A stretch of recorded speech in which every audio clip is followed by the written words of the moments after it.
തിരുവനന്തപുരത്ത് അന്തരീക്ഷ മലിനീകരണം തടയുന്നതിന്റെ ഭാഗമായിട്ടാണ് ഇലക്ട്രിക് ബസ്സുകൾ നമ്മുടെ നഗരത്തിൽ ഇറക്കിയത്. ഈ 113 ബസ്സുകളും നഗരത്തിൽ ഓടുന്നതിന് പകരം നല്ലൊരു ഭാഗം ബസ്സുകൾ കേരളത്തിന്റെ മറ്റു ഭാഗങ്ങളിലേക്ക് ഓടുകയാണ് ചെയ്യുന്നത്. നമസ്കാരം. ഞാൻ പലപ്പോഴും കണ്ടിട്ടുണ്ട് കേട്ടോ, നെയ്യാറ്റിൻകര ഭാഗത്തൊക്കെ ഈ ബസ്സുകളെ ഇലക്ട്രിക് ബസ്സുകൾ ഓടുന്നത്. അപ്പോൾ ആലോചിച്ചിട്ടുമുണ്ട്, ഇത് തിരുവനന്തപുരം നഗരപരിധിയിൽ ഓടിക്കാൻ വേണ്ടിയല്ലേ വാങ്ങിച്ചിട്ടുള്ളത്, എന്തുകൊണ്ടാണ് ഇങ്ങനെ നെയ്യാറ്റിൻകര നെടുമങ്ങാട് ഭാഗത്തേക്കൊക്കെ ഈ ബസ്സുകൾ പോകുന്നത് എന്ന്.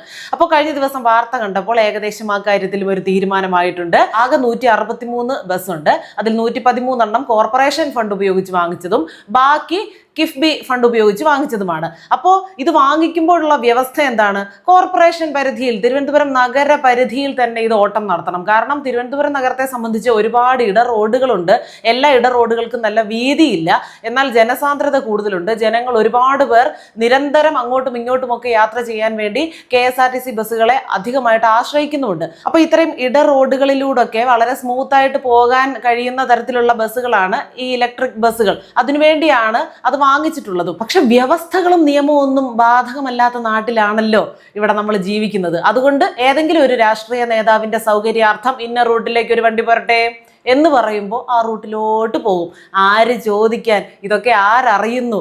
വേറെ ഒരു കൂട്ടര് ഭരണത്തിൽ കയറി ഇതൊക്കെ പുറത്തു കൊണ്ടുവരുമ്പോഴാണ് നമ്മൾ പോലും ഇതിൻ്റെയൊക്കെ വസ്തുതകൾ അറിയുന്നത്. ഈ ഒരു വാർത്തയല്ല, ഈ ഒരു വസ്തുത പുറത്തു വന്നപ്പോൾ ശിവൻകുട്ടി അദ്ദേഹത്തിന്റെ പ്രതികരണം എന്തായിരുന്നെന്ന് നിങ്ങൾ കേട്ടല്ലോ. പുത്തനച്ചി പുരപ്പുറവും തൂക്കുമെന്ന്. പുത്തനച്ചി പുരപ്പുറം തൂക്കുമെന്ന്, അത്ര മാത്രമേ ഉള്ളൂ. എന്നെ തല്ലണ്ടമ്മാവ, ഞാൻ നന്നാവൂല എന്നും പറഞ്ഞ് നിലാവ് കണ്ടുകൊണ്ട് നേരം വെളുക്കുന്നത് വരെ കക്കുന്ന ആളുകൾക്ക് ഇതൊക്കെ കാണുമ്പോൾ പുത്തനച്ചി പുരപ്പുറം തൂക്കുന്നതായിട്ട് തോന്നുമായിരിക്കും. ഇനിയിപ്പോൾ പുത്തനച്ചി പുരപ്പുറം തൂക്കുവാണേ തന്നെ അത് നാട്ടുകാരങ്ങ് സഹിച്ചെന്നേ. കാരണം കുറച്ച് നാൾ അങ്ങനെങ്കിലും ഒന്ന് പുരപ്പുറം വൃത്തിയായിട്ട് കിടക്കുമല്ലോ.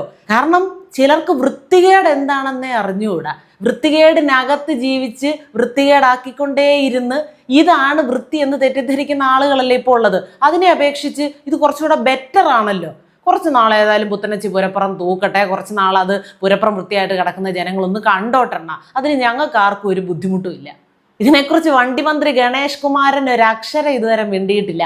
ഔദ്യോഗികമായിട്ട് മേയർ അതിൻ്റെ പ്രതികരണവുമായിട്ട് വരട്ടെ, അപ്പോൾ ഞാൻ മറുപടി കൊടുക്കാമെന്നാണ് പറഞ്ഞിരിക്കുന്നത്. അപ്പോഴത്തേക്കും ഇതിനുള്ള മറുപടി എവിടെന്നെങ്കിലുമൊക്കെ തേടി കണ്ടുപിടിച്ച് പറയാൻ പാകത്തിന് റെഡിയാക്കി വെക്കും. കാരണം ഒരു കാര്യം ഇല്ലെങ്കിലും എന്തൊക്കെയോ ചെയ്തുവെന്ന് ജനങ്ങളിൽ ശക്തമായ തോന്നൽ ഉണ്ടാക്കാൻ ഈ മന്ത്രിമാരിൽ ഏറ്റവും കൂടുതൽ പ്രാവീണ്യം നേടിയിട്ടുള്ള ഒരു വ്യക്തിയാണ് ഗണേഷ് കുമാർ. അത് അദ്ദേഹത്തിൻ്റെ കാര്യത്തിൽ ആ കഴിവ് സമ്മതിച്ചു കൊടുക്കണം. അതുമാത്രമല്ല, ഇനി ഈ ഒരു വിഷയം തിരിഞ്ഞു കറങ്ങി വരുമ്പോൾ അതിൻ്റെ മറുപടിയായിട്ട് മന്ത്രിയുടെ വായിൽ നിന്ന് വരുന്നത് ഈ ഒരു ലൈനിലുള്ള സാധനമായിരിക്കും. നിങ്ങൾ എഴുതി വെച്ചു, എല്ലാം ജനങ്ങളുടെ സൗകര്യത്തിന് വേണ്ടിയിട്ടാണ്, ജനങ്ങളുടെ നിരന്തരമായിട്ടുള്ള ആവശ്യപ്രകാരമാണ്.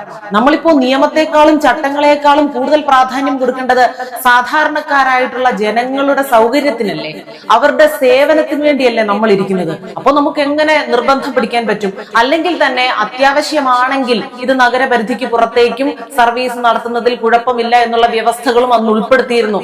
ഈ മുതലായ സാധനങ്ങളായിരിക്കും ഗണേഷ് കുമാറിന്റെ വായിൽ നിന്ന് വരുന്നത്. അപ്പൊ കുറെ ആളുകളെങ്കിലും ചിന്തിക്കുക, എന്നാലും പാവപ്പെട്ട മനുഷ്യരോടൊക്കെ എന്തൊരു സഹതാപവും കരുണയാണ് ഈ മനുഷ്യന്. അതാണ് അങ്ങേരുടെ വിജയം. ഈ ബസ്സുകളുടെ കാര്യം പറയുമ്പോൾ കുറെ ഏറെ പറയാനുണ്ട്. തിരുവനന്തപുരം മെഡിക്കൽ കോളേജിലേക്ക് ബസ് ഇട്ടിട്ടുണ്ട്, കിഴക്കേക്കോട്ട സൈഡിലേക്ക് ബസ് ഇട്ടിട്ടുണ്ട്. അതിൽ എങ്ങനെയാണോ ആ ബസ് ഇറക്കിയിരിക്കുന്നതെന്ന് അറിയില്ല.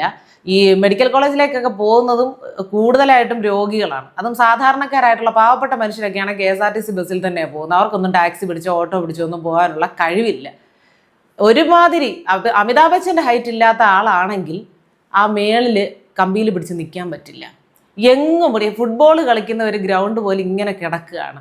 എവിടെയും പിടുത്തവും കിട്ടില്ല. ഒരാളിരിക്കുന്ന സീറ്റിൻ്റെ മുകളിൽ പോലും പിടിച്ചാൽ ഗ്രിപ്പ് കിട്ടില്ല. എങ്ങോട്ടും ഇങ്ങോട്ടും പിടിക്കാൻ പറ്റാത്ത എന്തോ ഒരു വണ്ടി, അതാണ് സ്ഥിരമായിട്ട് ഈ കിഴക്കേക്കോട്ട ഭാഗത്തോട്ടൊക്കെ ഇടുന്നത്. കൂടുതലും അത്തരം ഓർഡിനറി ബസ്സുകളെ ആശ്രയിക്കുന്നത് വെറും പാവപ്പെട്ട മനുഷ്യരും ചെറിയ ചെറിയ വഴിക്കച്ചവടങ്ങളൊക്കെ ചെയ്യുന്ന ആളുകൾ, രോഗികൾ, വിദ്യാർത്ഥികളൊക്കെയാണ്.